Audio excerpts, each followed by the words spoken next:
reverenciam com extremo carinho e profunda gratidão a figura ímpar de Maria de Nazaré, a sublime mãe de Jesus. No Espiritismo, doutrina que se assenta em bases científicas, nós trouxemos há pouco a ciência para mostrar o universo.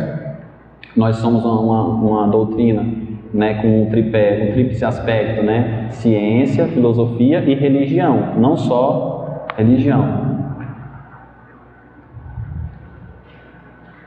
No Espiritismo, doutrina que se assenta em bases científicas, filosóficas e religiosas, sendo que nesta última, como o cristianismo redivivo caracteriza o Consolador prometido por Jesus, que é a doutrina espírita, também aprendemos a reconhecer em Maria uma entidade evoluidíssima, que já havia conquistado há 2000 anos elevadas virtudes, tornando-se apta a desempenhar na crosta terrestre tão elevada missão, recebendo em seus braços o emissário de Deus, que se fez menino para transformar no modelo de perfeição moral que a humanidade pôde pretender sobre a Terra.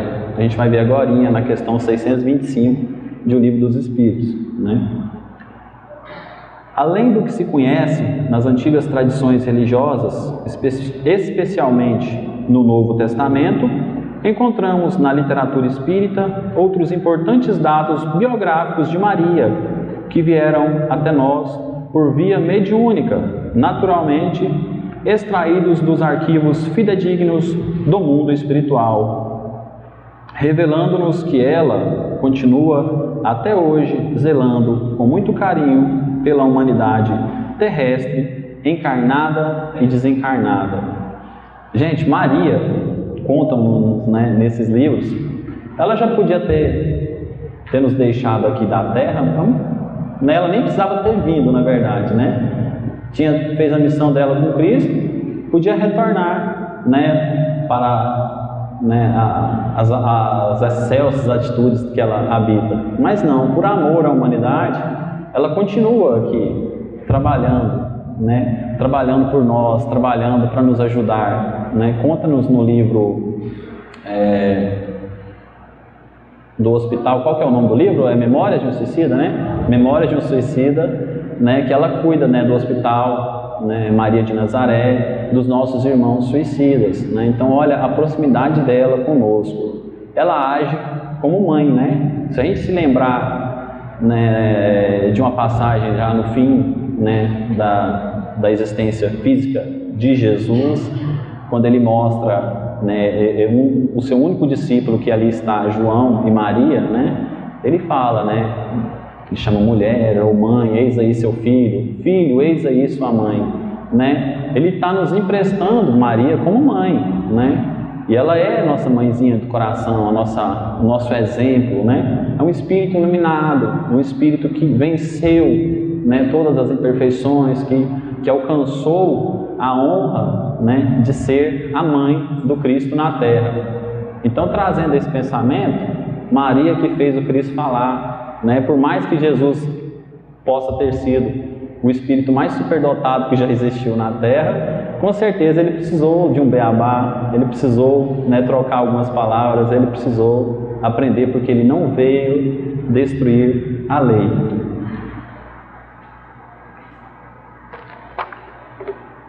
Maria fez tudo sozinha ou ela precisou da ajuda de alguém? Precisou de ajuda. José, pouco falado, A gente fala pouco de José, não fala? O pai de Jesus na terra, seu protetor e mestre na carpintaria. Gente, José, o carpinteiro, era qualquer espírito? Para habitar do lado de Maria e ser pai de Jesus, Maria não podia levantar e ir lá no berço, quem ela era? José. Será que ele era qualquer espírito? E ele é tão anônimo, Não se fala de José na Bíblia. A gente não sabe o tamanho desse espírito, a gente sabe o tamanho do seu amor, O que ele passou, o que ele enfrentou, A gente vai ler um pouco agora sobre José. Não era qualquer espírito, gente. Também, como Maria, um espírito muito evoluído. Quando tem aquela passagem que Maria estava prometida a José, né, já haviam... ela estava grávida, o anjo tinha anunciado a ela, e José fica sabendo, José fica triste, né? Dizem no ensino. Eu prefiro acreditar que talvez ele tenha tido outras reações, mas ele tem, né, uma visão. Olha como fala: certa noite, né, isso está no Evangelho de Mateus, certa noite um anjo apareceu a José num sonho e disse-lhe que o bebê de Maria era o Filho de Deus. O anjo disse a José que se casasse com Maria e que chamasse o bebê de Jesus. Jesus seria o Salvador do mundo. Porque anteriormente o anjo também tinha aparecido a Maria e anunciado, né? Ave Maria, né? Tu és cheia de graça, né? Deus é contigo. Então para José falou a mesma coisa. Então, gente, para seguir adiante, para dar continuação a essa história, Jesus precisava de um pai. Jesus precisava de alguém que o ensinasse mais à frente a trabalhar fisicamente, a ganhar o sustento. A gente vai entender isso daqui a pouco. Então, gente, esse espírito, José, que na igreja eu aprendi, né, a São José, mas ele é pouco falado, ele é pouco lembrado. Eu não penso que ele se importe com isso não, porque o protagonista principal ali era Jesus, né? O ator principal era Jesus. Mas Jesus precisava de espíritos que ele pudesse confiar. Ele não ia confiar o pai dele como a mãe dele a qualquer espírito. Ele ia confiar a um espírito de luz, tão grande que a gente sabe pouco dele, né? Aqueles trabalhadores anônimos. A gente conhece trabalhadores assim até na casa. Pessoas que às vezes chegam aqui na casa, vão lá caladinhos, pegam a faca, vai descascar uma verdura, faz o trabalhinho dele, ajuda, abraça uma pessoa, conversa. A gente tem muitas pessoas assim.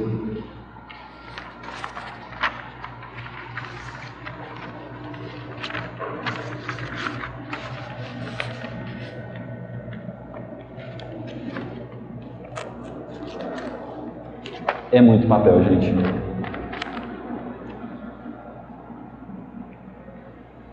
Então, falar dos seus pais, da gente analisar quem eram os pais, né? A gente já chegou então à conclusão de que Jesus teve anjos como pais, né? Quem se lembra dessa passagem, né, de Jesus no templo falando, né, aos mestres, né, conversando com eles, né? Eu tirei só essa frase: na casa de meu pai, pois que me é necessário tratar dos seus assuntos, né? Está em Lucas capítulo 2, né? Ali está todo o item, né? Não só essa frase que eu coloquei.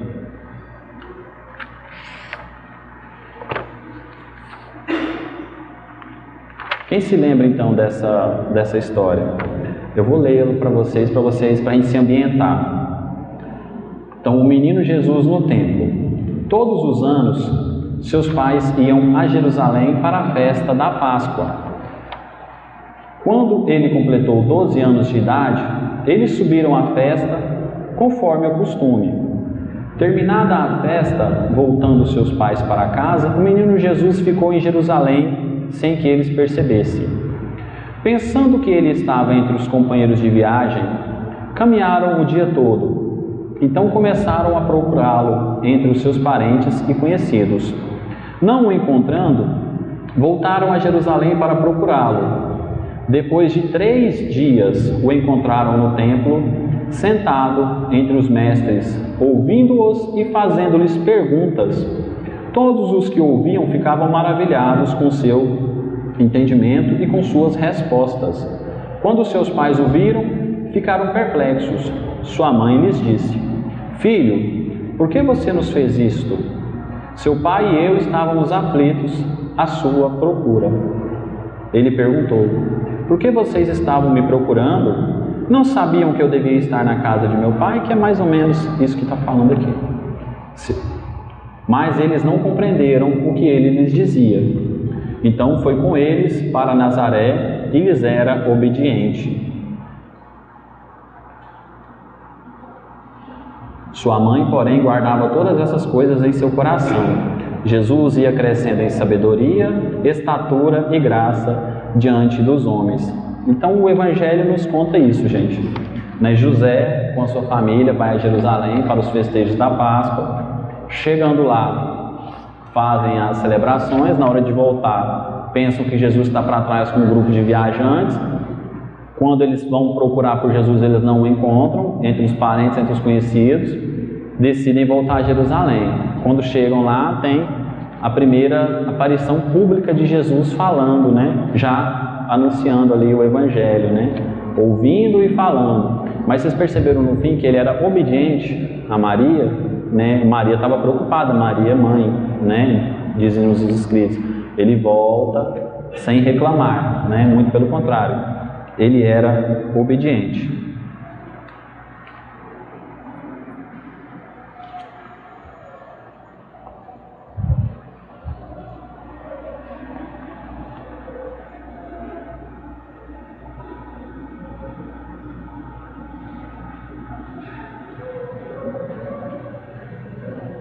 Agora a gente vai passar para um outro tema que não é falado, não costuma ser falado. Eu mesmo, quando na minha infância, eu não tinha um pouco dessa ideia do que Jesus fez, daquela chamada idade oculta, Porque a gente tem essa aparição de Jesus criança e depois a gente tem já ele começando ali no seu batismo, nas bodas de Caná, quando ele faz o primeiro conhecido milagre, transformando água em vinho. Então a gente tem essa coisa cortada da história, não está ali nos evangelhos. Tem pessoas que chegam à mesma teoria que eu cheguei, mas eu cheguei através do livro Boa Nova, de Francisco Cândido Xavier, pelo espírito de Humberto de Campos, se eu não estiver errado. É esse mesmo. Gente, então o que Jesus fez?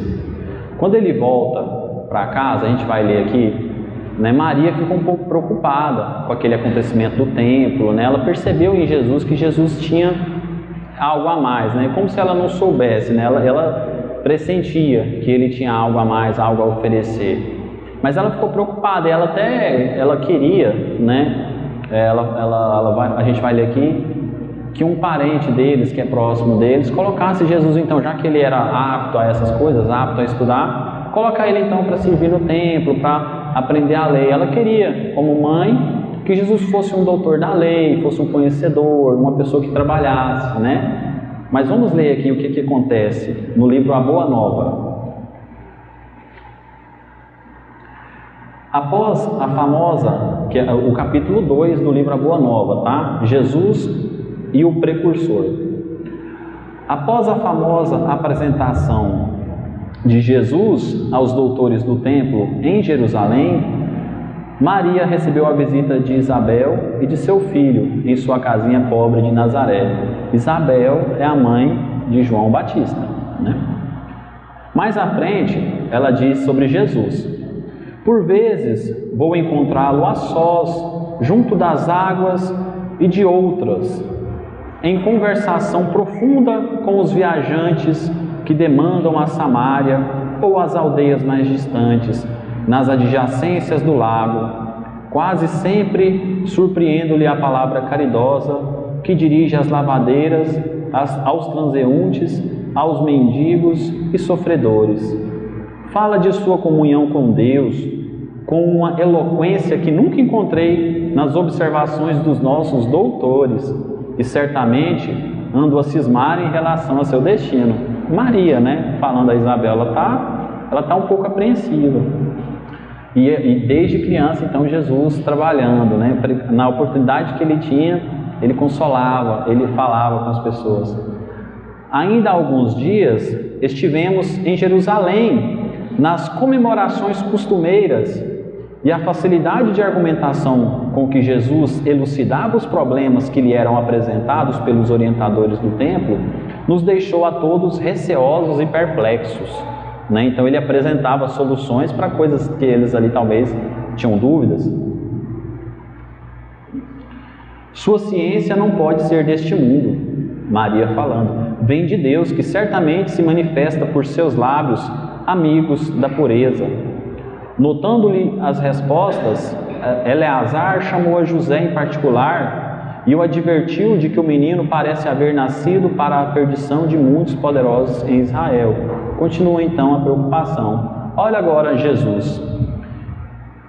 Ciente desse aviso, procurei Eleazar a fim de interceder por Jesus, junto de suas valiosas relações com as autoridades do templo. Pensei na sua infância desprotegida e receio pelo seu futuro. Maria, preocupada, mãe, Eleazar prometeu interessar-se pela sua sorte. Todavia, de regresso a Nazaré, experimentei singular multiplicação dos meus temores. Conversei com José mais detidamente acerca do pequeno, preocupada com o seu preparo conveniente para a vida. Entretanto, no dia que seguiu as nossas íntimas confabulações, Jesus aproximou-se de mim pela manhã e me interpelou, me perguntou: Mãe, que queres tu de mim? Acaso não tenho testemunhado a minha comunhão com o Pai que está nos céus? Isso é o Cristo, criança, falando para sua mãe, com todo o respeito do mundo, com todo carinho. Altamente surpreendida com a sua pergunta, respondi hesitante: Tenho cuidado por ti, meu filho. Reconheço que necessitas de um preparo melhor para a vida. Aí Jesus responde para finalizar: Mãe, toda preparação útil e generosa no mundo é preciosa. Entretanto, eu já estou com Deus. Meu Pai, porém, deseja de nós todos a exemplificação que seja boa, e eu escolherei desse modo a escola melhor. No mesmo dia, embora soubesse das belas promessas que os doutores do templo fizeram na sua presença e a seu respeito, Jesus aproximou-se de José e lhe pediu com humildade o admitisse em seus trabalhos. Desde então, como se nos quisesse ensinar que a melhor escola para Deus é a do lar e a do esforço próprio, concluiu a palavra materna com singeleza. Ele aperfeiçoa as madeiras na oficina, empunha o martelo e a enxó, enchendo a casa de ânimo com sua doce alegria. Então Jesus foi ser carpinteiro, aprender o ofício de seu pai. Ele trabalhou então dessa idade até quando ele começa a sua missão. Até tem uma passagem no Evangelho que vai estar falando aqui, agora eu acho a referência, quando ele faz um de seus conhecidos milagres, as pessoas próximas que o conheciam dizem: este não é o carpinteiro, que como pode ele fazer tão grandes coisas, Eu estou em dúvida se está em João ou se está em Marcos. Eu tinha anotado a referência, mas eu tenho um problema com letra, tá, gente? As pessoas mais próximas de mim sabem desse problema. Então, para quem tinha dúvida ou para quem não tinha ainda pensado sobre o tema, Jesus foi carpinteiro.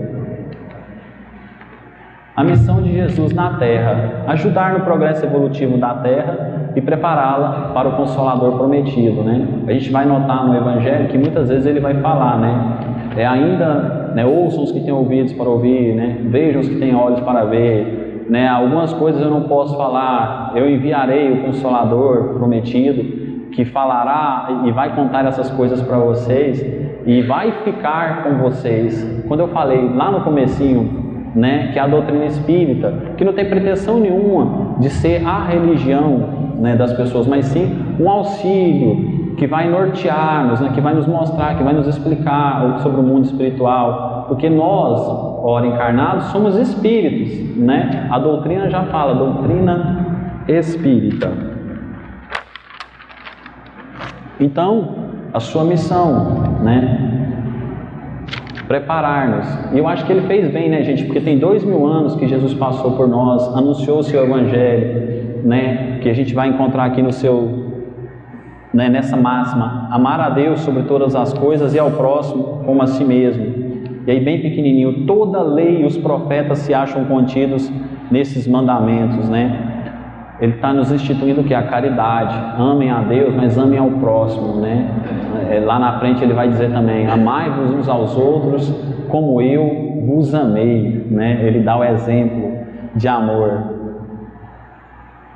Então é essa máxima, né, que eu acho que não só o espírita, mas todo cristão tem que ter em seu coração: amar a Deus, sim, e ao próximo como você se ama. Tudo que Moisés, tudo que os outros discípulos haviam preparado até então está resumido. Todos os ensinamentos estão resumidos nessa frase, nessa máxima. O legado de Jesus, então, se a gente for analisar, é o que, gente?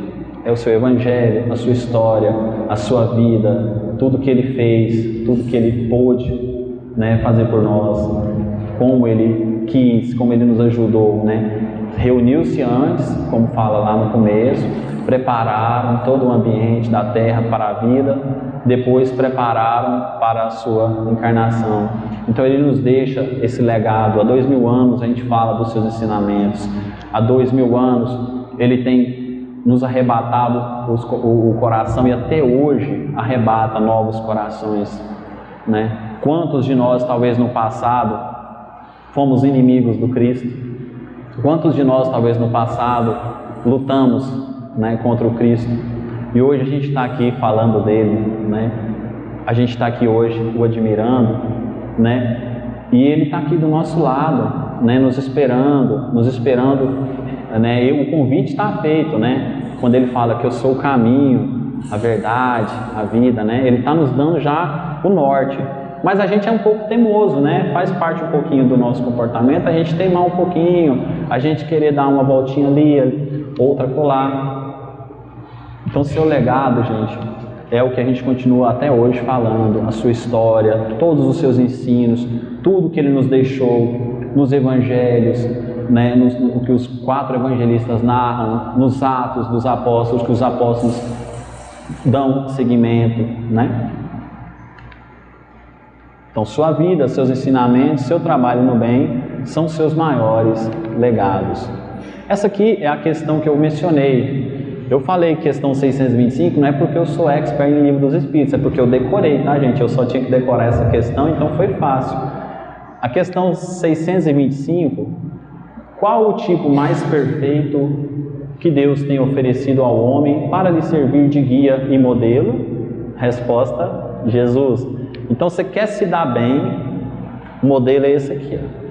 Você quer chegar próximo de Deus, você quer se aproximar, Jesus, gente, o modelo, né? Tem a música do Padre Zezinho, né? Olha eu lembrando da minha infância na igreja, né? Amar como Jesus amou, né? Sonhar como Jesus sonhou, sorrir, viver como Jesus viveu, né? Olha, esse aqui é o exemplo, tá, gente? Esse é o modelo e guia. Agora, para a gente partir para o nosso finzinho, eu vou falar sobre uma carta. Eu ia ler essa carta, mas eu tive... Gente, a intuição é incrível, né? Eu ia ler para vocês, ia ficar essa coisa cansativa de ficar lendo. Aí, como dizem meus amigos, não sei de onde me veio uma voz no pensamento, falou assim, procura no YouTube, né? Aí eu achei a carta narrada com imagens, né? Essa carta... Agora, cadê o livro?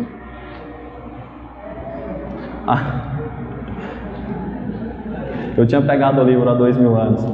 O senador Públio Lentulus, quem conhece, vai saber que ele está nesse livro aqui, ó, há 2000 anos, que a gente tem aqui na livraria. Quem já leu sabe do que eu estou falando. Quem não leu e quiser ler, esse senador é uma das encarnações de Emmanuel, o guia do nosso Chico, né? Ele existiu, né? Não é uma obra de ficção, é uma encarnação de Emmanuel. Tanto existiu que nessa época ele estava na Judéia, né? Ele estava lá. E o imperador romano pede então, né? Ele quer saber quem é Jesus. Eu queria saber, que eu ouço tanto falar desse Jesus, né? Me dá notícias aí. Públio Lentulus era um senador romano. O que ele faz? Olha, eu vou acatar, né? Ao pedido, né? O presidente está mandando, eu vou cumprir. Então é a carta do senador Públio Lentulus ao imperador Tibério César, descrevendo as características morais e físicas de Jesus, como Jesus era visto, como que acontecia com ele. Eu vou deixar que o vídeo fale, né? Cada dos ao imperador Tibério César, descrevendo as características morais e físicas de Jesus. Este número foi encontrado no Quinto de Cidadania em Roma. Sabendo que desejo esclarecer quanto vou narrar, existindo nos nossos tempos um homem, o qual vive atualmente de grandes virtudes, chamado Jesus, que pelo povo é inculpado pela fé pela verdade. E os seus discípulos dizem que é Filho de Deus, Criador do céu e da terra, de todas as coisas que nela se acham e que nela devem estar.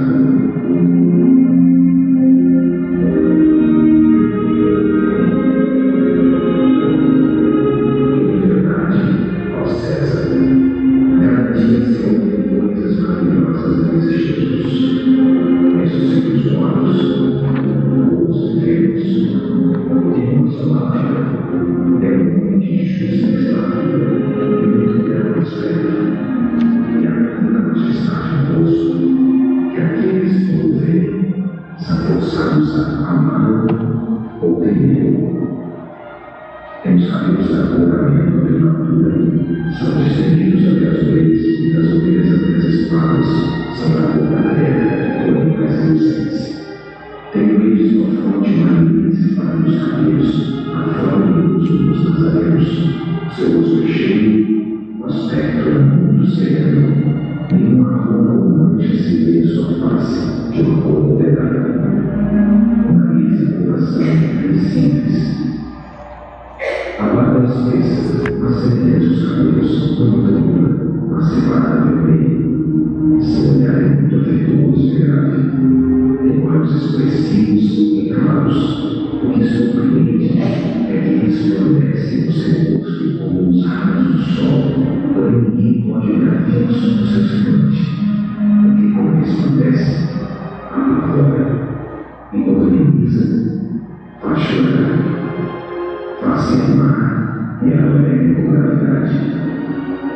Diz que nunca ninguém o viu, mas antes chorar. Com os braços e as mãos muito belos, não presta contra muito, mas o faz raramente. Quando ele se aproxima, verifica-se que é muito modesto da presença da pessoa. Não mais pelo que se possa imaginar, muito semelhante à sua mãe, a qual é de uma riqueza rara, não se tem jamais visto por estas partes como mulher tão bela. Porém, se a majestade tua, ó César, deseja eu uma vez passada escreveste, da-me ordens que não faltarei de dar o mais depressa possível. De letras, faça admirar de toda a cidade de Jerusalém. Ele sabe todas as ciências e nunca estudou nada. Ele está descalço e sempre exalando a cabeça. Muitos se riem vendo assim. Porém, em sua presença, falando com ele, escrevendo e agindo. Dizem que o homem nunca fora ouvido por essas partes. Em verdade, segundo dizem os hebreus, não se ouviram jamais tais conselhos de grande doutrina como os de Jesus. Muitos judeus o negam e muitos o negam, afirmando que é contrário de tua majestade. Eu sou presidente de Estado por estes malignos hebreus. Disse que este Jesus nunca fez mal a quem quer que seja, mas ao contrário, aqueles que o conhecem e com ele têm praticado, afirmam ter bem recebido grandes benefícios de saúde. Porém, a tua obediência estourantíssima, aquilo que tua majestade ordenasse a cumprir, vale pela majestade tua, belíssimo e obrigadíssimo. Muitos anos será tua presidente da Judeia.